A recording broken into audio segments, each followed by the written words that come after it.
so welcome everyone. I think everyone can hear me. Welcome to this evening presentation, Financial Aid 101. My name is Beth Feinberg-Keenan, and I am here as part of Massachusetts Association of Financial Administrators, MEFA. And thank you so much for coming out tonight. I was told that this was opened up to families from 9th through 12th grade, so I know that everybody here is does not necessarily have a high school senior, so I just want to kind of get an idea before I jump in tonight, just to get an idea of like where you are in the process. So if you wouldn't mind just kind of sharing where you are in the process. So who has a high school senior? All right, so fantastic. So some of you are right now in the depth of going through this. Some of you might have already started to apply for financial aid.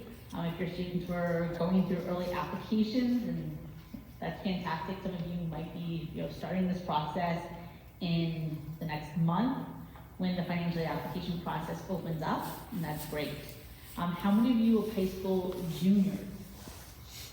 Okay, so a lot of you are high school juniors. How about high school sophomores? High school freshmen? Okay, excellent.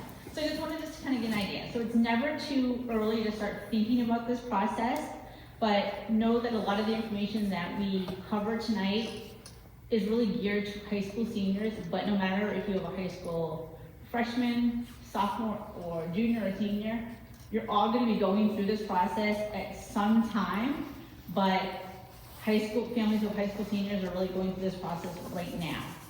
And those of you who don't have high school seniors, you're just learning about it earlier. So what you're doing is you're just educating yourselves, and you're just preparing yourselves of what you're going to be going through. And it's never too early to start learning about the process, because there's things that you're going to be able to do and think about, well, what is college going to cost?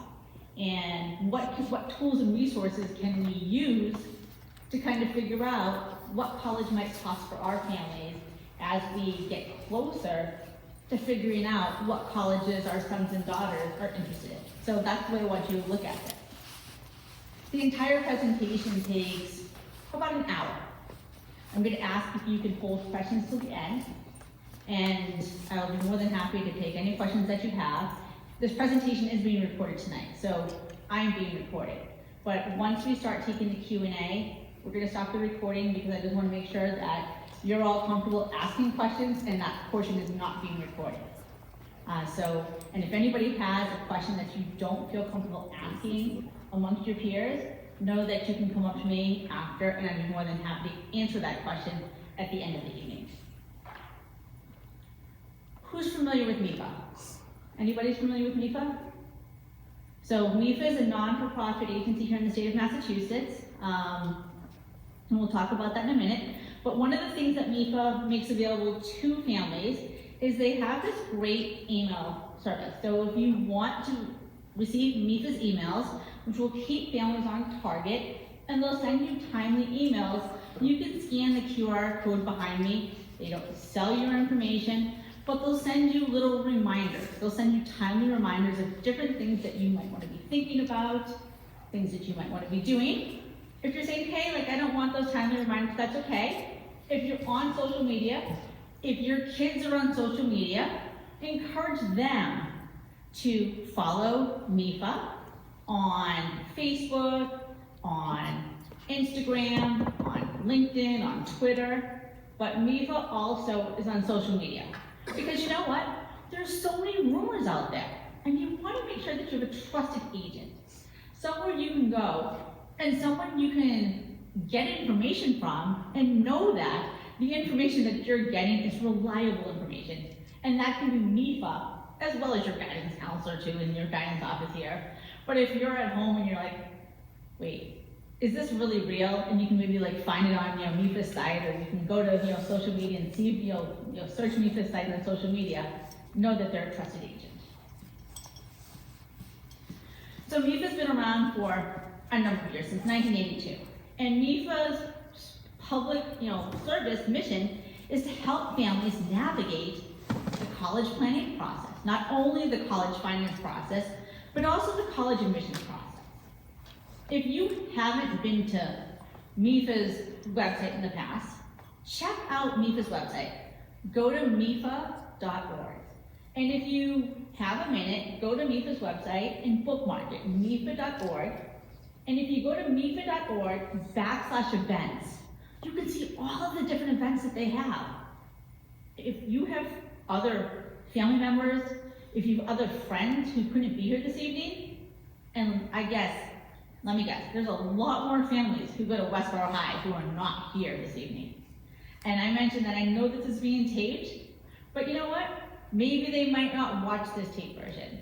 But MEFA tapes a number of their presentations also, and they have a number of live webinars too. Like when I was communicating with your guidance department, I said, well, you can tape the presentation, but each month between now and December, and again in March, they're going to be doing Financial Aid 101 live, at least once if not twice a month. So families can log on to MEFA.org under the events and they can see this live again via webinar, but they can participate and ask questions live from their desks, from their homes. And they do a variety of different presentations. They do ones on the FAFSA, they do ones on the CSS profile, they do ones on saving for college, they do ones on after the acceptance and paying the bill, so they do ones on the whole gamut. Because remember, they're here to help you navigate the entire process. They're a partner to help you as a family in Massachusetts. We have a full agenda this evening.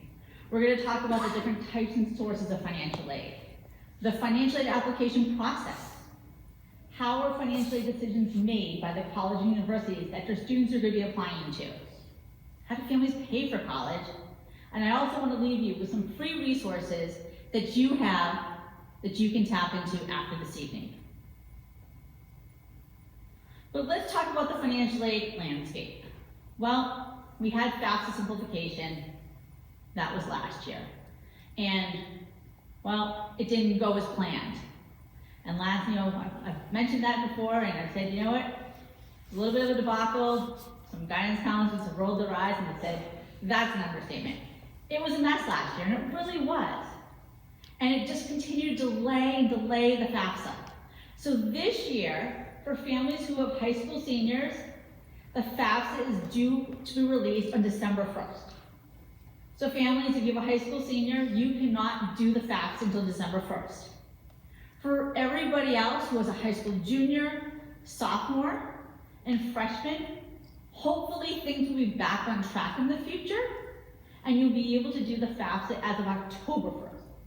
Because pre-FAFSA simplification, the FAFSA was released on October 1st. And so we hope that for those of you high school juniors that will be back on track as of October 1st. And know that, all of us, as I say, never be afraid to ask questions because we're all here as a resource. Your high school guidance counselors, MEFA, the college and universities that your students are going to be applying to, we're all here to help you navigate that process. And there's never a dumb question to ask because we want to make sure that your questions are being answered and that you're never left in the dark. But before I go to the next slide, what do you think are some of the types and sources of financial aid? Anybody, shout it out. Merit-based. Need-based. Loans, grants. Anything else? Scholarships. All right, let me jump to the next slide. So financial aid definitely is money to help pay for college. But there are three types of financial aid. Well, there's grants and scholarships. It's the free money that doesn't have to be paid back. So let me ask a quick question. Show me by a raise of hand. Who wants grants and scholarships? Wow, I didn't see everybody's hand. Who wants grants and scholarships? Excellent. Everybody's hand should be raised. This is the money that everybody wants. It's the money that's free. It's the money that does not have to be repaid. These terms are synonymous. So it's important to understand how this is being awarded by the college and university. I associate scholarships with merit, and we'll dig a little bit deeper into these terms in a few minutes. But I associate scholarships with merit money. And I associate grants with money based on financial need. So that's why I just want to kind of split those apart. But colleges may use those interchangeably. So that's why it's important when you're looking at the college's websites and your students are getting financial aid packages, that you understand why those sources of aid are being offered to your students. And then you have federal work study. Federal work study allows your students to work on campus. It's a type of need-based assistance. So you have to qualify for need-based aid in order for your student to get work study. If your student is offered work study, they're allowed to find an on-campus job. So getting work study doesn't mean that they're also handed a job as part of that work study offer. They still have to find a work study position. Most students will work 8 to 10 hours a week. The money is paid directly to the student, and the money is not subtracted from the bill. So if your student is offered work study, know that that doesn't reduce the amount of money that you have to pay the school. Look at it as money that you don't potentially have to give your student in spending money. So maybe you don't have to give it to them to go out with their friends for pizza, or maybe that they're going to go to the mall with their friends, or that they're going to go to the movies. But if they don't work, that they opt not to work, they don't get that work study. And then lastly, federal student loans. Federal student loans are considered financial aid, but parents, you know this, loans have to be repaid. And when I worked at Northeastern, I recall vividly, I'd have families calling me on a regular basis and saying, you know what, we didn't get any financial aid, and I would open up, I'd go onto my computer and I'd look and I'd say, you did, it would be a federal student loan. And the reason that it was financial aid is because it was a low interest or no interest loan with favorable terms. So it was a student loan, it was a pure student loan. So that was part of the financial aid package, or for some families, it was the only financial aid that they qualified for. So financial aid comes from 3 different sources. And families, part of the responsibility for paying for college could very easily fall on you. Because be honest with you, gone are the days that your students can have summer earnings or work their way through college and be able to pay college tuitions unless they're looking at potentially attending a community college or going to your local state school and going in their commuting. Because college costs are such that financial aid is limited and it doesn't necessarily cover the cost of most colleges and universities today.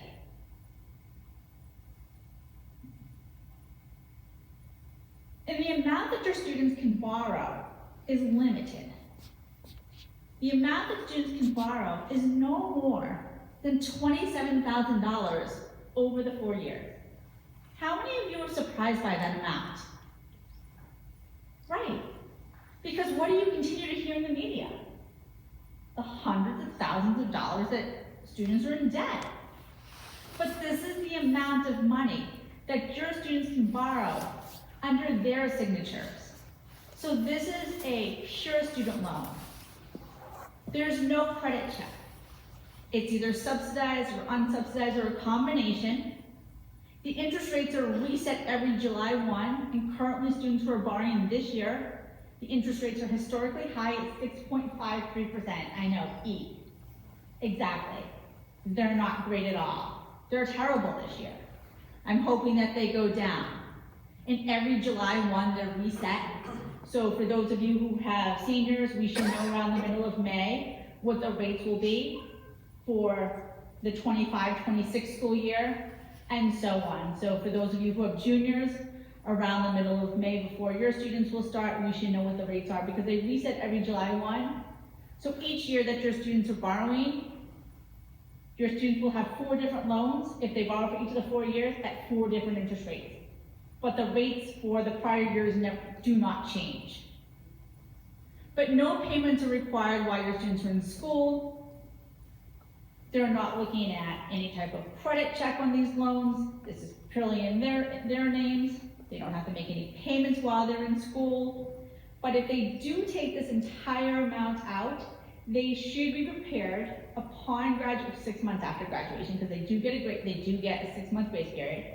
But they should be prepared to pay roughly about $300 to $350 a month back for 10 years. So their estimated total debt could be in the $32,000 to $34,000 range. If for some reason they can't make those payments, there are other options to postpone payments by placing their loans into deferment or forbearance, and there are other repayment plans that they can place their loans into, income-driven repayment plans. They can extend their repayment plans. They can consolidate their loans to extend their repayment plans, so there are other repayment plan options available to them as borrowers. Financial aid comes from a variety of different sources. It comes from the federal government. The federal government offers the Pell Grant. That's probably one of the most, I don't want to say popular, but one of the most well-known sources of financial aid. Everybody doesn't get a Pell Grant. Typically, Pell Grants are awarded to students and families who are the most neediest. So families who have relatively low household income. Work study and loans are also coming from the federal government. The federal government also offers tax incentives. So typically, as I say, some higher income wage earners might get a tax incentive, a tax break. The most generous tax break is the American Opportunity Tax Credit today, and that's offered to families who make upwards of $180,000. Married filing jointly, if you're looking at married filing jointly, it's $180,000. The state of Massachusetts also offers grants and scholarships. We have the Mass Grant here in Massachusetts. And typically, again, that's going to students who qualify for Pell Grant. So if they're going to school here in the state of Massachusetts, it's likely that they'll also get a state grant here in Massachusetts, and that amount is $2,500. If your students are looking to go outside of the state of Massachusetts and they're looking to go to school in New England or in Pennsylvania, they can take Mass Grant with them outside into New England and to Pennsylvania. They can't take it to New York, they can't take it to New Jersey, they can't take it to Florida, to Texas, so they can't take it to every state. But they can take it to bordering states, and they can take it into Pennsylvania. The colleges and universities that they're applying to also offer grants and scholarships. That's where they're going to get the most, or potentially the most, in terms of institutional money. And then there's outside scholarships. And this is something that I want all of you to think about. We have families here who have freshmen, sophomores, juniors, and seniors. It is never too early to start thinking about outside scholarships. Your high school may have information on community-based scholarships. That may be something that they're going to let your high school seniors know about after the first of the year. So don't, flood your high school, guidance department, looking for where are those outside scholarships? Where do we find those community-based scholarships? They will get that information to your high school seniors, and that happens in their senior year. And those are from your local community-based organizations. Parents, check with your employers. Maybe some of your employers might have scholarships for dependents. If any of your children work, have them check with their employers. Roach Brothers, I know that they used to offer scholarships. Shaw's, Star Market, they offer scholarships. I think the Home Depot offers scholarships. So if any of your kids work at any of these places, have them check with HR benefits to see about scholarships that they offer, or any type of tuition programs that they might offer by working at these places. But then there's also national searches that your children can do. They can look at FastWeb.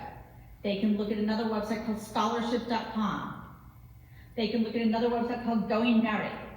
There are so many search engines out there. Do they need to create a profile on every site? No.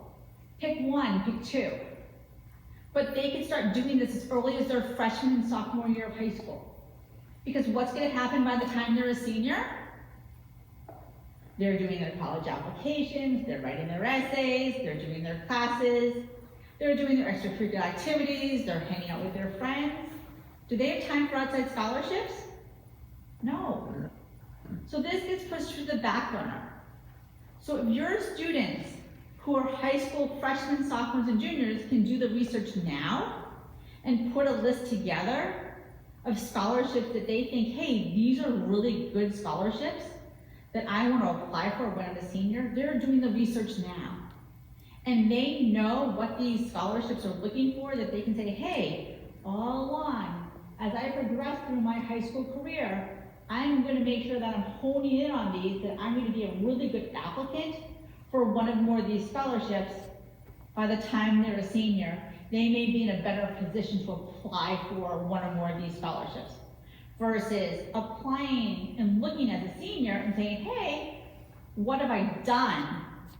Because I can't change anything by the time I'm a senior. I've done everything. So do they have to, spend hours and hours doing this early on? No. Have them spend like an hour or two each of the years, their freshman year, their sophomore year, doing this their junior year, but have them spend a little bit of time that they're just going to be better prepared and have that put together by the time they're a senior. Because the conversations I have with seniors now is, what can I do? And they don't have time to do this national search. They're like, where can I find that fast money now? And so I'm typically directing them to like local community scholarships, because they're trying to say, like, what are the ones that have a better chance of winning? And these national ones, there's far more competition, because with the age of the internet, you have so many students looking for these scholarships. Because there's really a myth out there. There are not millions of dollars that go unspent. That's a myth. With the age of the internet, there's far more people looking for outside scholarships than there are potentially scholarships available. So earlier I mentioned scholarships and grants, and the terms being interchangeable. So merit aid. Merit aid, we as parents look at that as recognition that our students have done well. That it's awarded to our students because they did well academically, artistic talents, athletic talents, and yes, schools award out athletic scholarships. There's definitely scholarships awarded out for music, and there's scholarships awarded out for theater, and there are scholarships awarded out for those different things. But colleges award out scholarships as recruitment tools. Colleges are awarding scholarships to increase the likelihood that your student is going to deposit to that institution over other institutions that they've been admitted to. So I want you all to think about this. Now, families who have high school seniors, especially in November, I assume that their lists are pretty set in stone. And some of your kids have probably already applied to some schools. So hopefully your kids have a well-balanced list. But as those of you who have kids who are going, who are not high school seniors, as your kids put together their college list, it's important, number one, if you hope that they win or get a scholarship, number one, make sure that the schools that are on their list offer scholarships. Because all colleges don't offer scholarships. I was having a conversation with a family today, and the mom was saying, like, her student really wants to go to school in Boston. Now, this family lives in New Jersey. I'm like, well, 3 of the schools, I said, don't offer scholarships. I'm like, well, Harvard, MIT, and Boston College don't offer scholarships. And I was like, well, that's 3 of, the 5 schools, right in the Boston area that don't offer scholarships. I'm like, well, Northeastern and BU do. And, well, if those are 2 of the schools that he wants to go to, that's fantastic, but 3 of the Boston area schools don't. So that's when I'm like, okay, first and foremost, make sure the schools that are on your kids' list offer scholarships. Second, make sure that your students have a well-balanced list, because schools where your student is a above average applicant And a more desirable applicant are schools where they're more likely to be offered scholarships. So your students can have schools where they're considered safety schools, and they're gonna have schools which are considered, just right schools, and they're gonna have schools that are considered challenging schools. Schools in that safety category and schools in that just right category are schools where they're more likely to see scholarships. Schools in that challenging category, probably not likely that they're going to get any type of merit aid. It doesn't mean that they won't get need-based aid that we're going to talk about in a few minutes, but they're not likely to get any merit-based aid.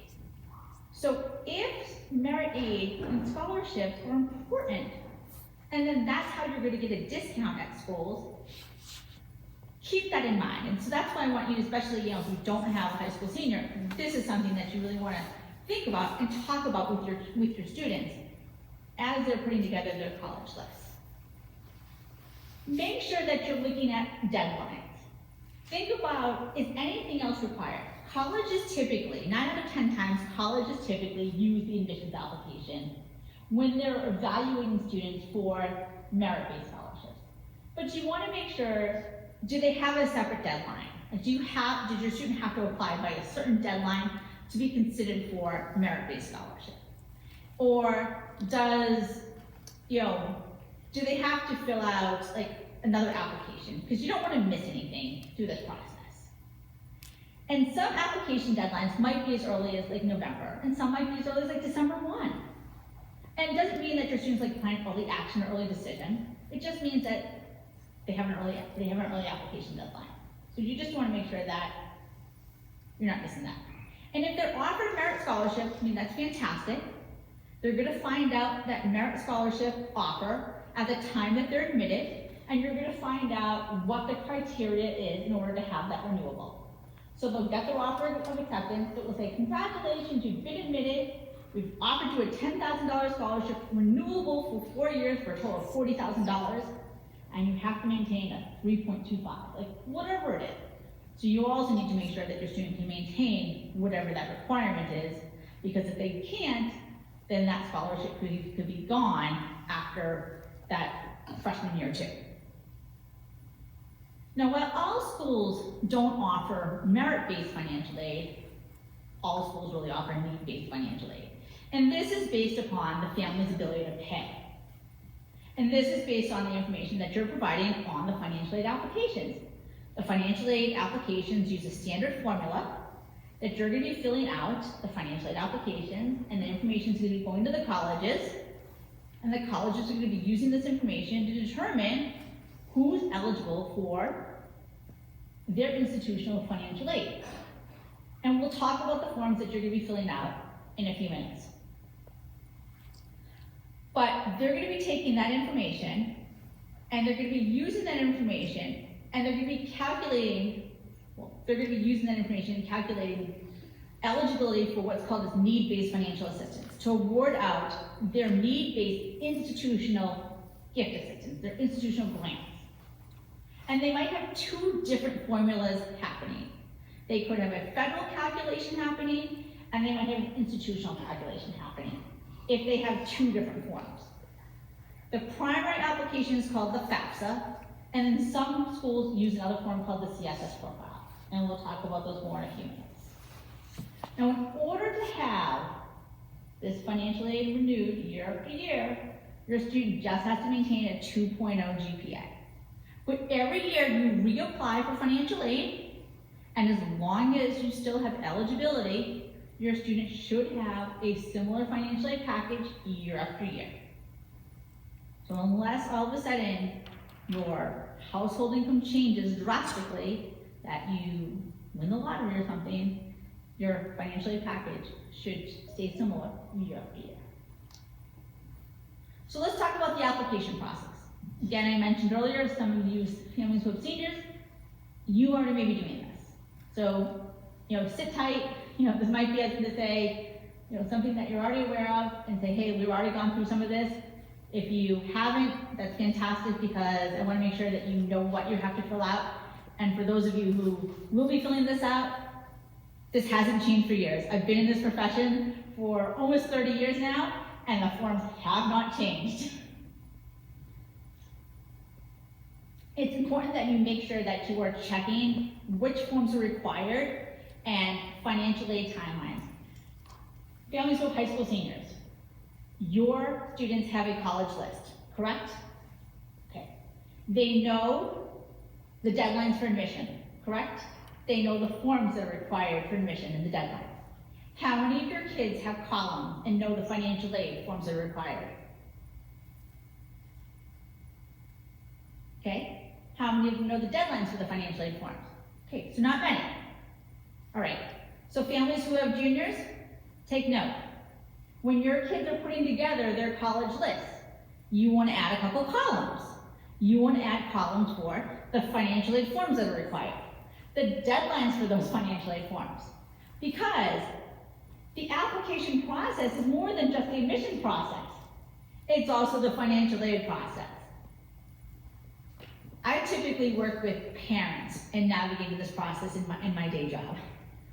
But I also work and volunteer with some student groups. And I work with admissions counterparts that we partner. And so we partner and we have students that we work with, and they have an admissions person, they have a financial aid person. And so we give them basically these spreadsheets.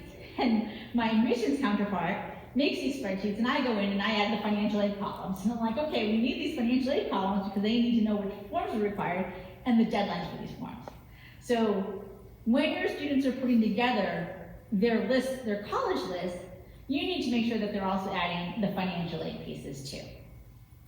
So make sure that they know which forms are required and the deadlines for, no matter how they're applying. If they're applying early to colleges, if they're applying regular decision, but what are those deadlines? Because that's the easiest thing to miss, and missing the deadline could be detrimental for scholarship assistance, for need-based financial aid, because sometimes the earlier you apply could be more financial aid at some schools.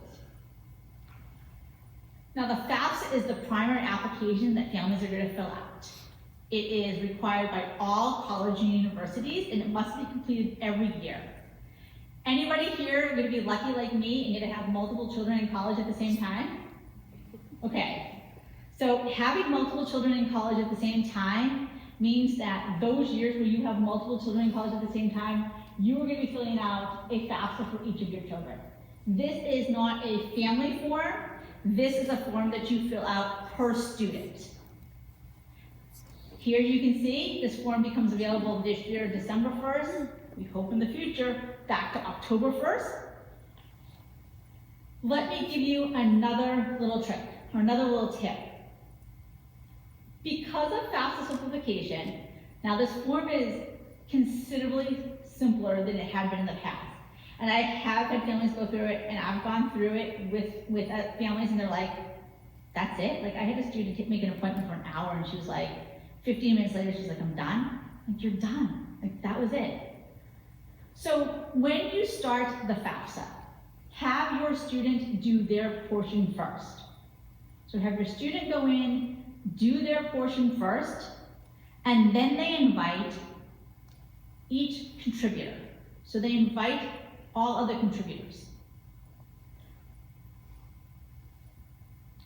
And then each contributor will go in and they will do their section. Parents, if you are married and you file taxes, married filing jointly, students only have to invite one contributor. If you are married and you file taxes separately, and again, this is married filing separately, then they have to invite two contributors because each parent has to contribute. If you were divorced or separated, only the custodial parent has to, they only have to do one contributor. But we'll talk about that piece in a second. But I just wanted to get that question often of like, well, what if the divorced parent, does the other divorced parent have to do it? So again, married filing jointly, one contributor, only one parent has to be a contributor. Married filing separately, each parent has to be invited to be a contributor. Those contributors have 45 days to go in and do their portion. If they do not do their portion within 45 days, all of the other contributors who did their portion, it is deleted. and they have to go back in and start from scratch. So just make sure that you do it in a timely fashion. If you have additional questions on the FAFSA, MEFA has a specific webinar called Understanding the FAFSA webinar. So you can go onto MEFA's site under mefa.org/events and see that webinar. In order to do the FAFSA, you need what's called as an FSAID. Each contributor needs their own FSAID. If anybody here has done their own FAFSA in the past, that you're a student, or maybe you did a FAFSA for yourself in the past, or you did it for an older child in the past, you as a parent only need one FSAID. You can sign multiple FAFSAs with one FSAID. But each of your college-bound students will need it, and if you're the contributor on your student's FAFSA, you're gonna need an FSAID. This is something you can establish now. So parents, if you have a high school senior, this is something you can do now. Families, if you have high school juniors, if you have high school sophomores, if you have high school freshmen, you don't have to do this now. There's no reason to do it this early, but it's something that you should do in your senior year of high school because it does take 2 to 4 days to authenticate. But going to studentaid.gov, in the top right-hand side, it says create an account. Very simple to do. Put that away because you're gonna need to use that every single year that you're refiling the FAFSA. And if your students are planning to take up student loans, it's the same ID that they're gonna need to use to sign loan applications. And it's the same ID that they're gonna need to use to log in to get information about their student loans in the future. We're going to answer today's questions at the end if you don't mind. Thank you. So what information is reported about FAFSA? So this is some basic general information. They're going to confirm student citizenship status. So they're going to confirm that students are US citizens or permanent residents. Students are going to be able to list the colleges that they're applying for. Students can list up to 20 colleges on the application at a time. So I look at it, the FAFSA as the common application for financial aid. So your students are often applying, using the common application for admission, and they can apply to multiple colleges on that application. They can apply for multiple colleges on the FAFSA. So you don't have to file a FAFSA for every single college. You file one FAFSA, they can list up to 20 colleges on this application. If they file it with, we'll say 5 colleges, 10 colleges, and they decide to list additional ones, they can go back in later and they can add additional colleges. They can make updates to it. You just want to, make sure you know that. Parents, I mentioned this. Parent information is going to be included on this. Parents, if you're married, your information is going to be both parents' information is going to be on the application, whether it is mom and dad, mom and mom, dad and dad. So it doesn't matter, I was going to say. If it's same-sex parents, you're including both parent information on this application. Whether you're married or not, if you're living together, as long as you're both the biological or adoptive parents of that child. The other question that often comes up, because we get this question on a regular basis, if you are divorced and you are still living in the same house together, because today, there are still some families that they're divorced and they're still living in the same residence. Even if it's one on one floor and one on the other floor, if it's not 2 separate addresses, both biological parents' information needs to be on that FAFSA application. But if parents are divorced or separated, it is the parent who provides more financial support. And the parents need to decide that. I can't decide that, your guidance counselor can't decide that. It's not necessarily where the student lives more than 50% of the time. It's who provides more financial support. If that parent who provides more financial support is remarried, it also needs to include step-parent information for that parent too. If anybody has questions about that, I can answer that at the end, or you can ask me, at the end you can come up and ask me questions. If anybody's a legal guardian, that you're using guardianship of the child, legal guardian information is not included on the application. Information is being pulled from your taxes. on number in household, you're reporting information on number in college. Now, in terms of number in household, that information could be inaccurate. And why it could be inaccurate is because of divorce-separated situations, because you might not necessarily claim your child. So you have the ability to update that information on the FAFSA. Now, know that you are reporting number in college, but that information is not being used in the calculation. So that's one of the big changes with FAFSA simplification. Because prior to FAFSA simplification, a formula used to take into consideration multiple children in college, but with FAFSA simplification, it no longer takes that into consideration. So whether you have one child in college, 2 children in college, 3 children in college, you're reporting that, but your contribution of what you can contribute is not being divided by multiple children in college. Financial information is being reported. They're using what is called as your base year taxes. So for families who have high school seniors, you're using your 2023 taxes when you're filing the FAFSA. For families who have high school juniors, you're going to be using your 2024 taxes, and that's your first year. Because if you're filing, you're going to be filing each for 4 years. Families with high school seniors will use 23 taxes, 24 taxes, 25 and 26 taxes. High school juniors will use 24, 25, 26, and 27. So you can kind of go from there. Information will be pulled off of your taxes, so you have to give consent when you are filing the FAFSA. Only information that's taxed income is being pulled off, so nothing that's untaxed is going to be reported. So monies that you're contributing to a 401k are no longer reported on the FAFSA because it's not reported on your taxes. They're not pulling information off of your W-2s, so it's not being reported. But parents, you are reporting the value of your assets. And again, same thing for students when they're filling out their sections. Students, if your students are working, students are also pulling information from their taxes if they file taxes or they're reporting that they didn't file taxes. And parents, you're reporting your assets, and same thing, students are reporting their assets if they have assets. So what are assets? That's the value of your cash checking savings accounts. It's the value of businesses. It's the value of other property than your primary residence. So do not include the value of your primary residence. But if you have other property, you're including the equity in that. If you're self-employed and you own a business, you're including the value of that or farms. You're also including the value of any type of college savings accounts. And this year, and I'm just putting this as a caveat, so this just right now this year, you're only reporting the value of the college savings accounts for the child that's going to college. We think there's an error. Well, we know there's an error. That they have figured out that there's an error. Because prior to this year, you've always had to report the value of all of your children's college savings accounts. So there's a possibility that that's going to be corrected next year.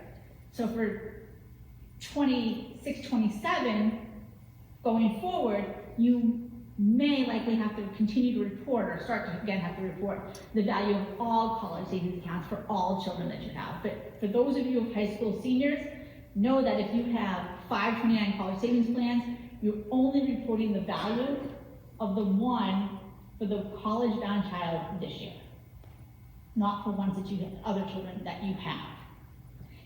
Additionally, if you receive child support, you're reporting the value of child support received as an asset.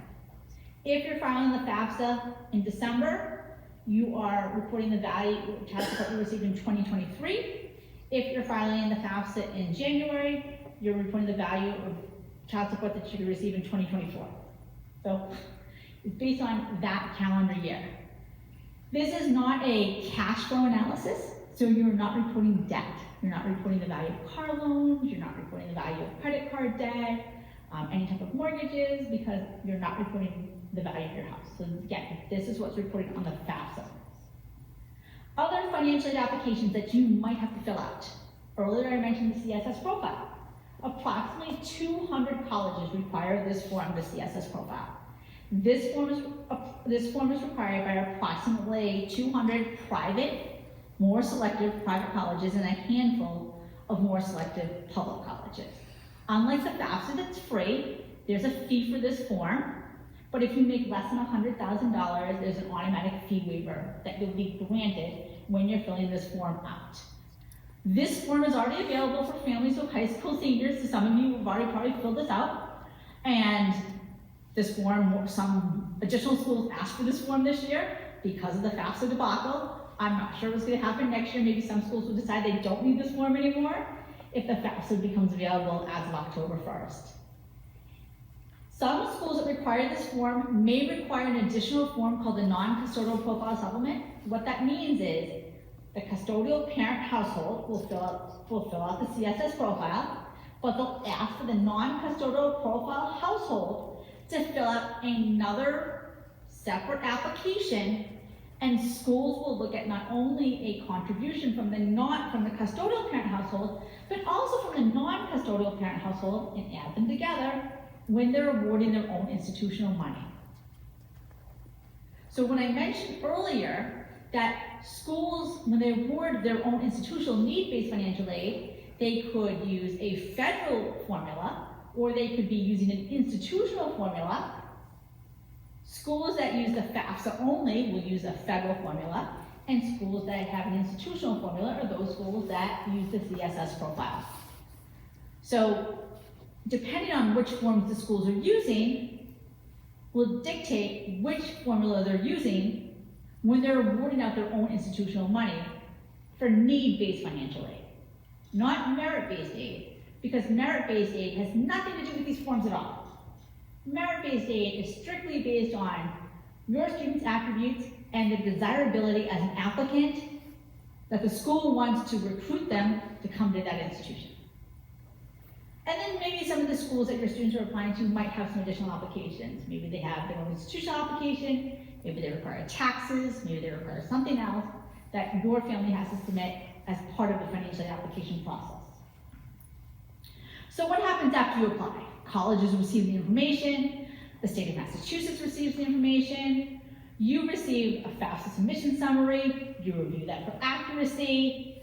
Colleges may ask you for additional information because maybe some of you were selected for a process called federal verification. Some schools do 100% verification and they verify every applicant. And that's where I indicated that some schools ask every family to supply their taxes because they're verifying everybody. I've worked at schools that verify everybody. So taxes are part of the financial aid application process. Colleges review the information and they start to put together financial aid awards. And you can review the college's websites to see about when you're going to start receiving financial aid packages. If you get selected for verification, don't get concerned. Just make sure that you're responding to those requests. It might be a form that you're having to send back to the school. They're likely to be asking for a copy of your taxes. So for this year, it's your 2023 taxes. Just comply with the request. If they're looking at the information that you've supplied and something doesn't make sense, maybe you've reported assets and you said you have those assets, but you have $1,000 of interest income, and they're like, that doesn't make sense. So they might ask for copies of asset statements because they're imputing your assets and they say something doesn't make sense. Just make sure that you comply and you send the information. And if something doesn't make sense to you, call the school and ask them.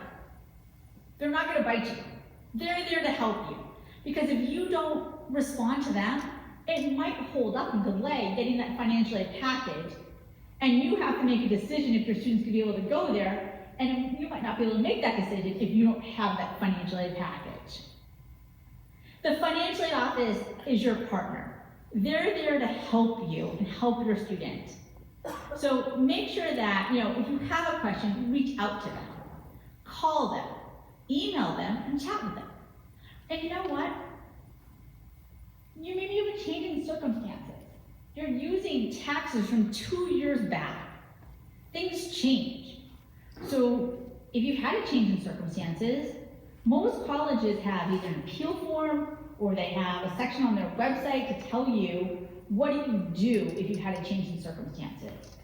Well, you're gonna reach out to the college, you're going to communicate with them, and you're gonna provide the supporting documentation to them. And they'll help you navigate that. And they'll likely reevaluate, or at least have a conversation with you to say, hey, based on what you're sharing with us, yes, we can look at this because based on what you're telling us, it's likely that we'll be able to do something and maybe offer you more aid. Or the change that you're telling us about, we understand that you've had a change, but that change isn't significant enough that it's really going to allow us to do anything else. But you won't know that unless you've had a conversation with the college to let them know and inform them about that change in circumstances. But let's talk about how financial aid decisions are made by the college. Every single school has their own unique cost of attendance. And the cost of attendance is made up of direct costs and indirect costs. And costs of attendance are all over the board. I mean, public colleges, like here in the state of Massachusetts, if you're looking at your in-state publics, I mean, they can be anywhere between $25,000 upwards of $35,000. Well, depending if we're just looking at tuition and fees, if your children are going to be commuting or and living at home, or if they're going to be living on campus and meal planning. But you're looking at probably $25,000 upwards of $35,000 a year for 1 year. And if your kids are looking at private colleges, especially here in Massachusetts, I mean, schools are upwards of $80,000 or $90,000 a year today. But again, these are sticker prices. That's direct costs and indirect costs. The direct costs are those expenses that are billed to you. So that's tuition, fees, food and housing if your children are living on campus.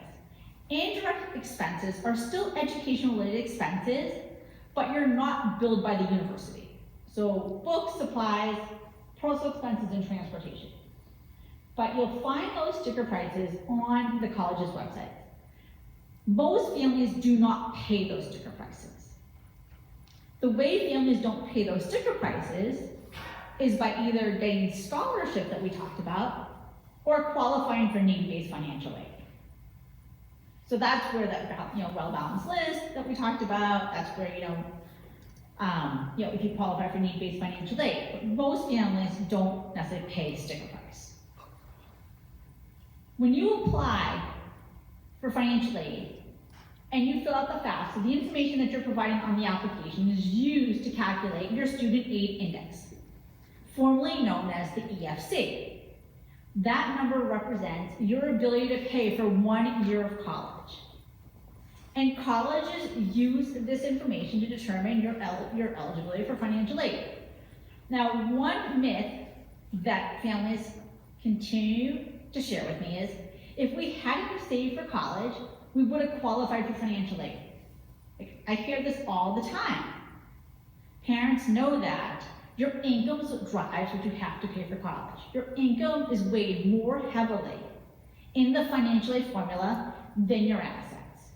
Very rarely do I ever see families who don't qualify for financial aid because they save too much money.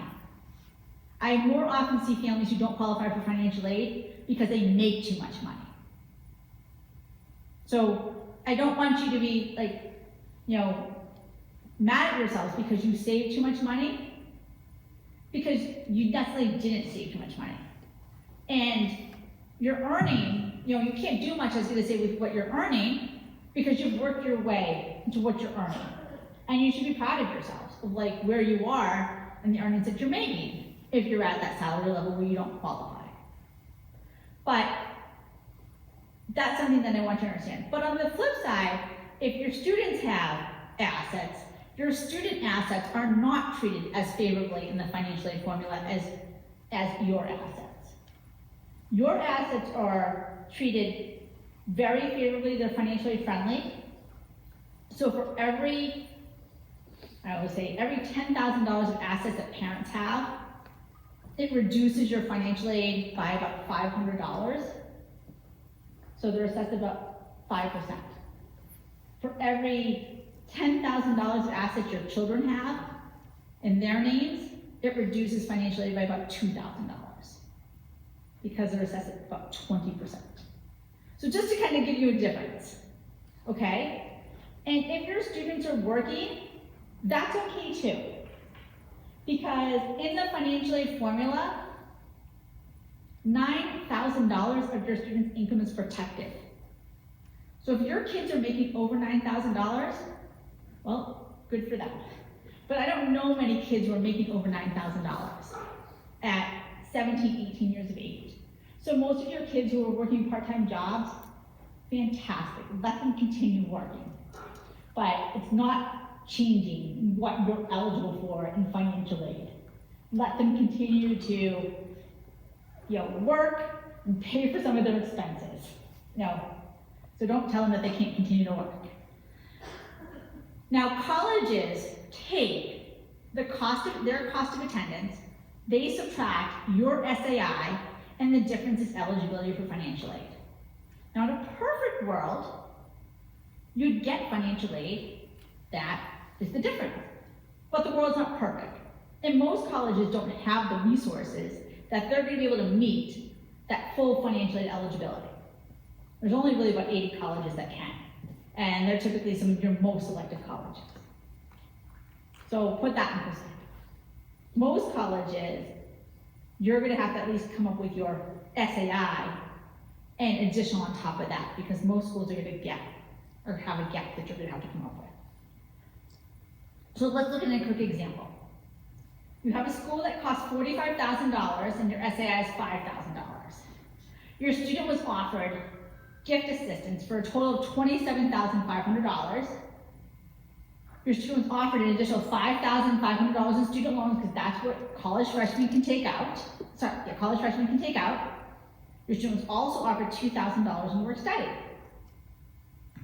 But that still leaves $5,000 of unmet need. So in this example, you can see that in addition to the $5,000 of your SAI, you have to still come up with an additional $5,000. So in this example, it's $10,000.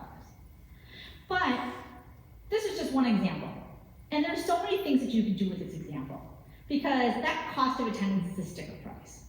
And what I have families do typically is I have them strip the sticker price, because that sticker price is made up of direct expenses and indirect expenses. So remember, the indirect expenses, you're not necessarily paying the college directly. So you might not have to plan for books and supplies and personal expenses. So some families can strip those out.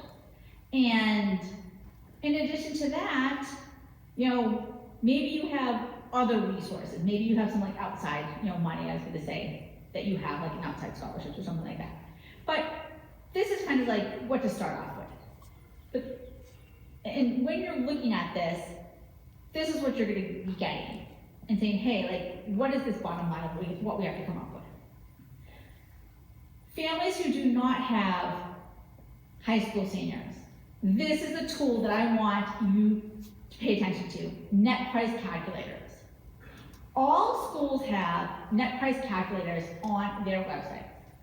Some are better than others, and I think families who have high school seniors can agree that some are more robust than others. Some might estimate merit scholarships, most don't. But it's a tool that you can use to figure out what your price at an institution will be or could be before your student applies to the school.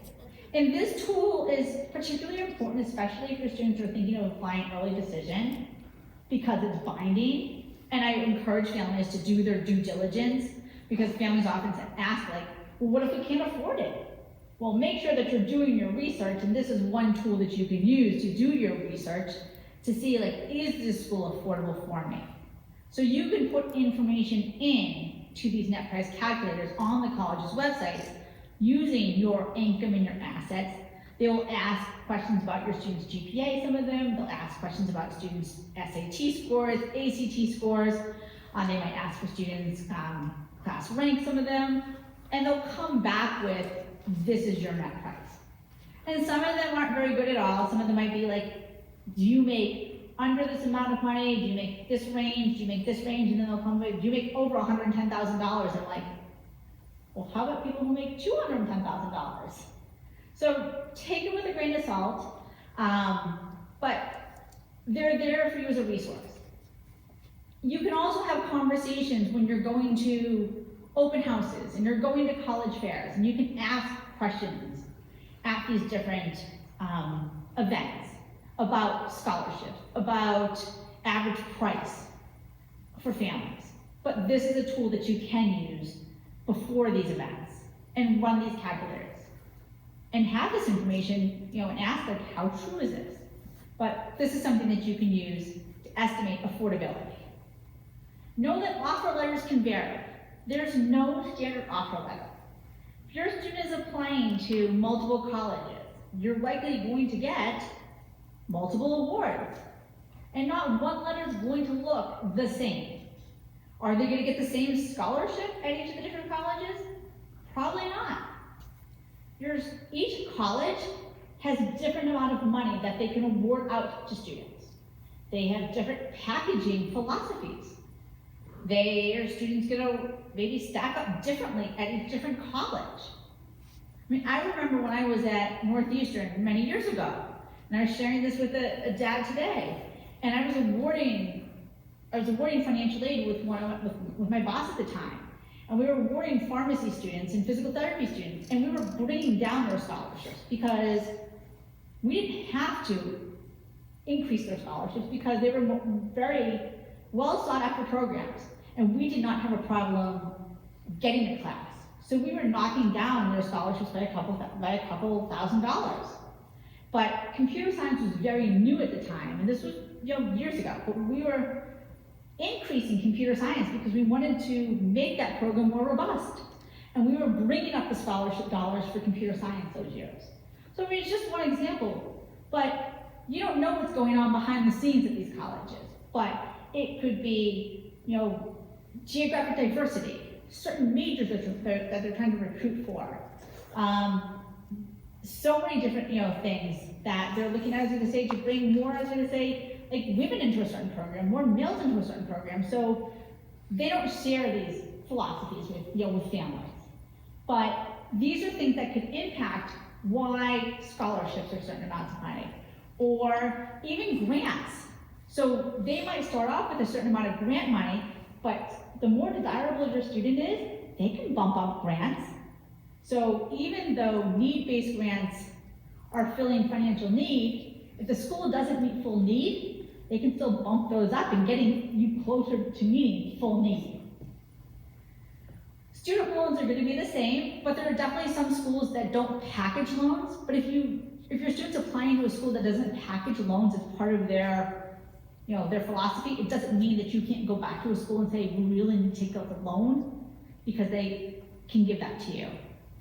Same thing with work study. Work study is going to be school by school. But look at the different packages that your student's getting. But if you're getting different grants and scholarships from a school, you can always go back to a school and say, you know what, my student really wants to go to this school. We have a better offer from this school. Is there anything that you can do to help close the gap? What's the worst that's going to happen? They're going to say no. They're not going to rescind your student's offer. The worst they're going to say is no. But if they come back and they offer an additional $1,000, additional $2,000, it's less money that you have to come up with. And if it's renewable for 4 years, that could be additional $4,000. That could be additional $8,000. And all it took was your time. So don't be scared to go back. Know who's most scared? Your kids. I've had families call and they're like, my child is so worried that if I call, they're going to tell me I can't go to the school anymore. They're not going to tell your student that they can't go to the school anymore. They get calls all the time. Do what's best for your family. Like if your student really wants to go there, all it does is take time, but reach out to them. And then look a little further. This is my favorite one. What do you see in this award letter? What do you see in these award letters that you didn't see in the other ones? Like, what's the biggest difference?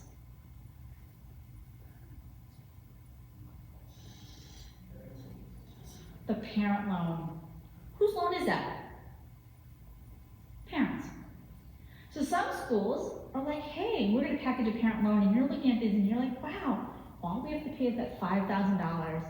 But if you dig a little bit deeper and you're like, wow, that's a $29,500 loan at College C. Well, parents, that's your loan. If you don't want to take it out, that's cool. Like, you don't have to take it out. But if your student's going to college C, somebody has to pay that, and it has to come from somewhere. But if you do want to take it out, and that's for year 1, multiply that by how many years your student's going to be at that college. Because if they're going to be there for 4 years, then you're going to multiply that by 4 years. And think about all of, how many children you're going to be putting through school. But anytime you see a parent loan on the financial aid package, that's not a guaranteed loan, like the student loan. So the student loans that you see on the package, those aren't credit-based. The parent loans are easy to get. So they're not going to look at your credit history. They're not going to look at your credit score. They're going to look at a snapshot in time. So they're going to look at 90-day late payments. They're going to look at charge-offs, defaulted loans. So really, again, they're going to look at very bad, as you say, credit history, but they're not going to look at your credit score. But if you do not want to take out this loan, you don't have to. But if you do end up taking out, then it's something that you're going to be responsible for, because you cannot change it to your student after they graduate.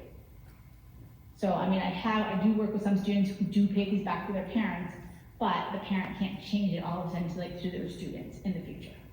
So just, think about if that's something that you're willing to take on, as a family. So how do families pay for college?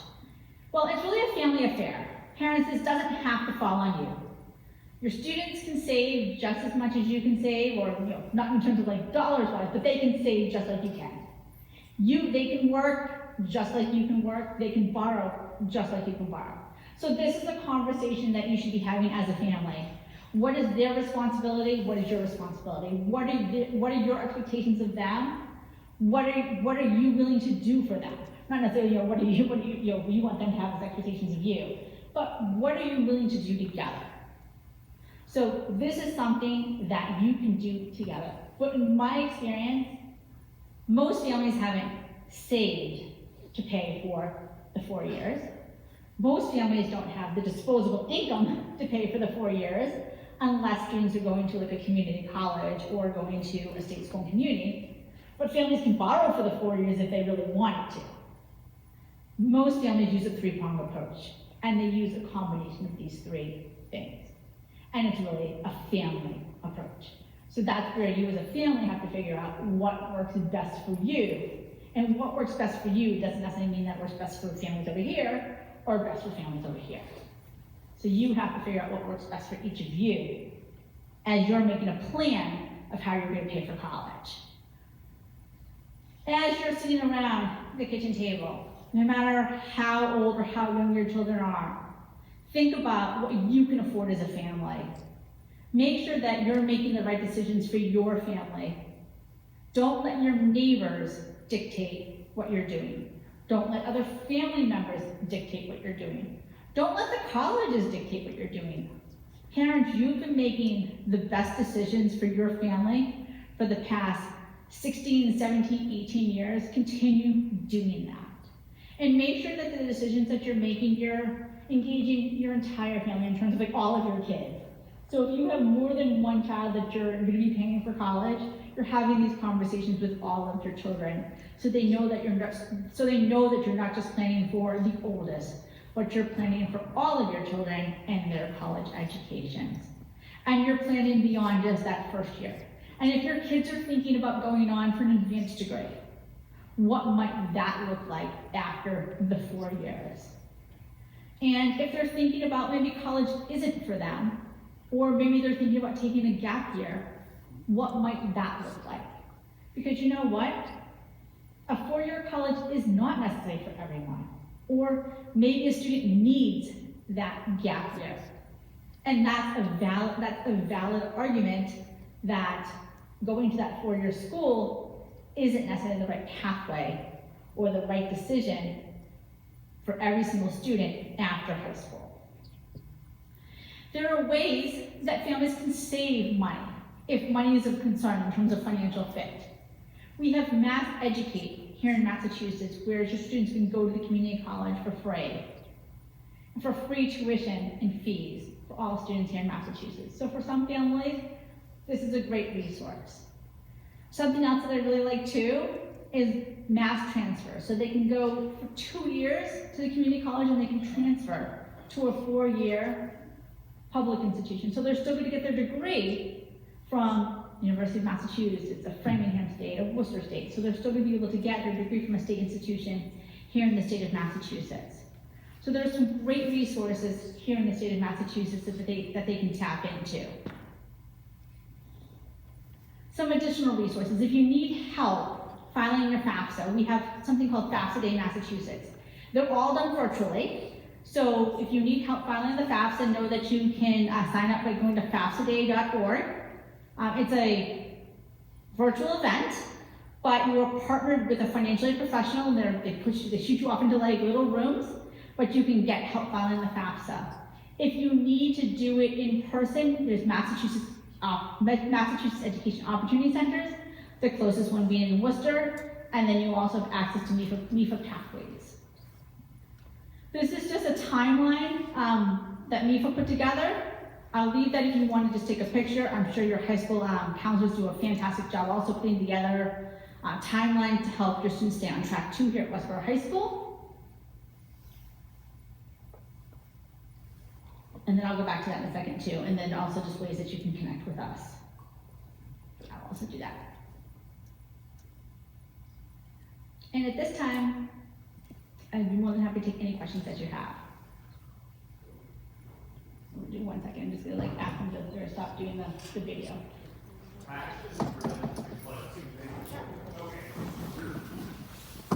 I know some people are heading out. I just want to plug 2 things really quickly. My name's Alex Pilger. I am the school counseling department head here. As Beth mentioned, school counselors are available to support students and families through the financial aid and college application process at any point during high school. So if you're a parent of a 9th grader and you have questions about this process, reach out to your student school counselor all the way through senior year when we're helping students navigate the actual college application and financial aid process. We're not financial aid advisors by any means, but we can help you navigate the kind of complexity that you're learning about tonight. And secondly, this event was partially put on by our School Counseling Advisory Council. We have 3 members here tonight. If you don't mind standing up, they're parents of students who are here to support other parents. And so if you're looking for support from people in the community who can help connect you to the school or answer questions for you, please reach out to them. And now definitely we can do some question answer. I'm going to go turn off the recording.